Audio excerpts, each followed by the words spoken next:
اور ان کی عرشہ شریف صاحب کی جو والدہ ماجدہ ہیں وہ بھی کہہ رہی ہیں کہ جو بھی جیسے بھی جو کچھ ہو سکتا ہے وہ عرشہ شریف کے قاتلوں کو بے نقاب کرنے میں تو وہ اپنا کردار ادا کرے، کیونکہ یہ ایک بہت بڑا ثانیہ ہے۔ عرشہ شریف ایک ایماندار، آنیسٹ مین، بہادر، نڈر، حق اور سچ کی بات کرنے والے صحافی تھے۔ ان کا جو بے دردی سے قتل ہوا ہے تو ظاہر ہے قاتل تو بے نقاب ہونے چاہیے۔ اس معاملے پر انہوں نے جو ہے نا صدر عارف علوی کو اور سپریم کورٹ کو بھی خطوط لکھے جا چکے ہیں۔ تو انشاءاللہ قتل کبھی نہیں چھپتا، حقائق سامنے آئیں گے اور جو چیزیں تبدیلی آ رہی ہے اس سے بھی لگتا ہے کہ امپورٹڈ حکومت بوکھلاہٹ کا شکار ہے، اور اچانک رانا ثناء اللہ کی طبیعت خراب ہونا، مریم نواز کا پھر واپس نہ آنا، اور ڈیلی میل کی وجہ سے ادھر شہباز شریف صاحب پکڑے ہوئے ہیں، اور سننے میں یہ جو ذرائع سے سورسز سے خبریں آ رہی ہیں وہ یہ ہیں کہ شہباز شریف صاحب اس وقت تک پاکستان نہیں آ سکتے جب تک وہ 30,000 پاؤنڈ برطانیہ کی کورٹ میں جمع نہیں کرا پاتے، کیونکہ انہوں نے ایک کیس کیا تھا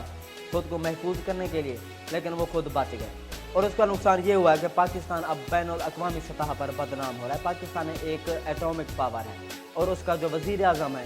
وہ بیرون ملک کورٹ میں جرمانے ادا کرتا پھر رہا ہے اپنے داماد سمیت، اور جرمانہ کس چیز پر کہ انہوں نے فلڈ وکٹمز کی جو امداد تھی جو ریکنسٹرکشن کے لیے انگلینڈ نے دی تھی، اب کس منہ سے کس ملک سے آپ ہیلپ مانگیں گے، امداد مانگیں گے؟ ان کو اعتماد ہی نہیں ہے آپ لوگوں پر۔ عوام کا پیسہ، غریب کا پیسہ، سیلاب وکٹم جو سیلاب میں تباہ کاریاں،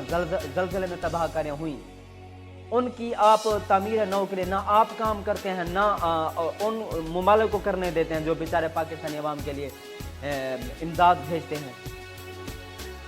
امیج خراب کر کے رکھ دیا آپ لوگوں نے پاکستان کا۔ ایک بہت بڑی ایٹمی طاقت کا جو وزیر اعظم ہے، پرائم منسٹر، وہ جرمانے ادا کرتا پھرا ہے کرپشن پر۔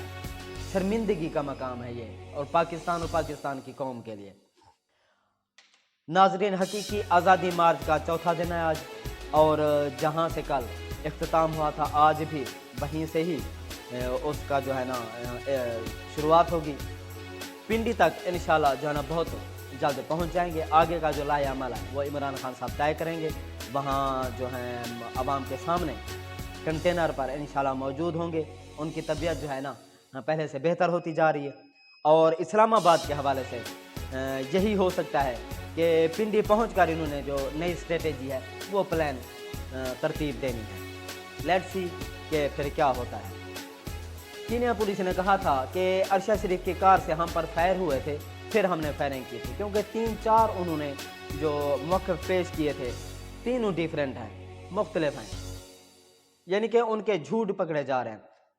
اب انہوں نے جو ایک آدمی پیش کرنا تھا، آفیسر پیش کرنا تھا کہ اس کو ہاتھ پر گولی لگی تھی، وہ ابھی تک پیش نہیں کر پا رہے۔ تو یہ بھی بہت بڑی جو ہے نا انکوائری میں یہ چیزیں دیکھنی چاہیے، انویسٹیگیشن میں، کہ کینیا کی پولیس آخر جھوٹ بول کیوں رہی ہے۔ ایک اہم معاملہ ہے جی، اور سعودی ولی عہد نے پاکستان کا جو ٹور ہے وہ انہوں نے پوسٹ پون کر دیا ہے۔ ایک تو میں آپ کو مختصراً بتا دوں،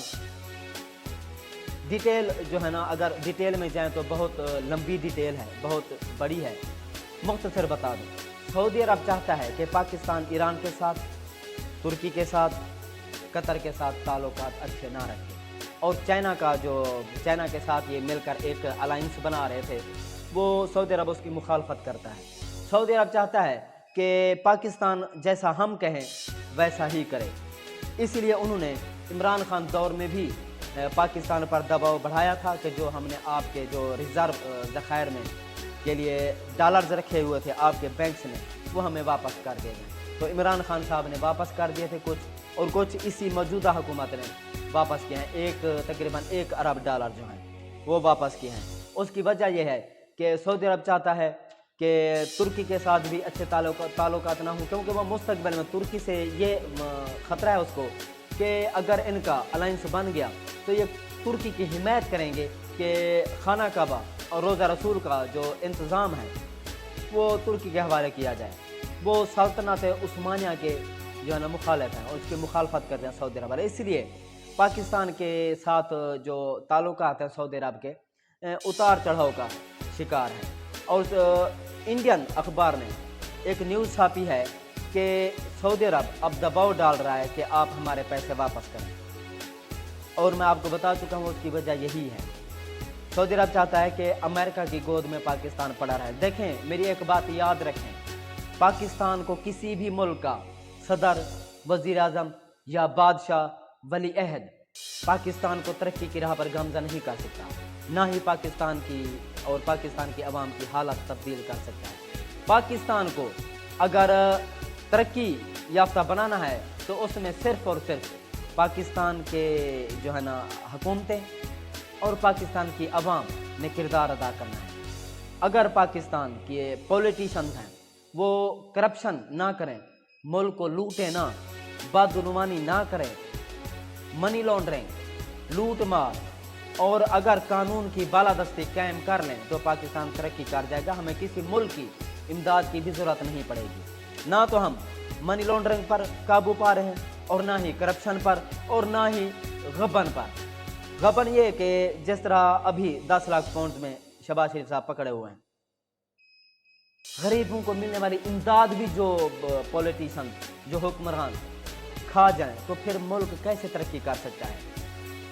پھر ہم ایکسیپٹ کرتے ہیں دوسرے ممالک سے کہ وہ ہماری امداد کرے گا، وہ ہماری امداد کرے گا۔ پہلے تو یہ بیانیاں بنا کر بیٹھے تھے کہ اگر سعودی عرب آتا ہے، 21 جو ہے نا نومبر کو شاید انہوں نے آنا تھا، اگر وہ آتا ہے دوسری طرف عمران خان کا لانگ مارچ ہوگا، اور اگر یہ ڈسٹرب ہوتا ہے ٹور سعودی ولی عہد کا، اور ہم پھر وہی کہیں گے کہ جس طرح پہلے 120 دن کے دھرنے کے دوران چینی جو صدر تھے وہ پاکستان نہیں آ سکے تھے، تو اس بار بھی وہی بیانیاں بنائیں گے کہ پاکستان تحریک انصاف کی شرح انگیزی کی وجہ سے، سیاسی انتشار کی وجہ سے سعودی ولی عہد نے بھی دورہ منسوخ کر دیا۔ لیکن اندرونی کہانی کچھ اور ہے، جو حکومتی ذرائع بتا رہے ہیں کہ یہ جو ٹور ہے یہ ری شیڈول کیا گیا ہے، لیکن اس طریقے سے نہیں ہوتا، شیڈول کے ذریعے نہیں ہوتا، یہ کچھ معاملات یا مسئلہ نہیں ہے، اندرونی کہانی کچھ اور۔ ناظرین آپ کو دیکھیں اگلے ویڈیو میں اور اپنی چینل کا اشارے کے ڈالیں۔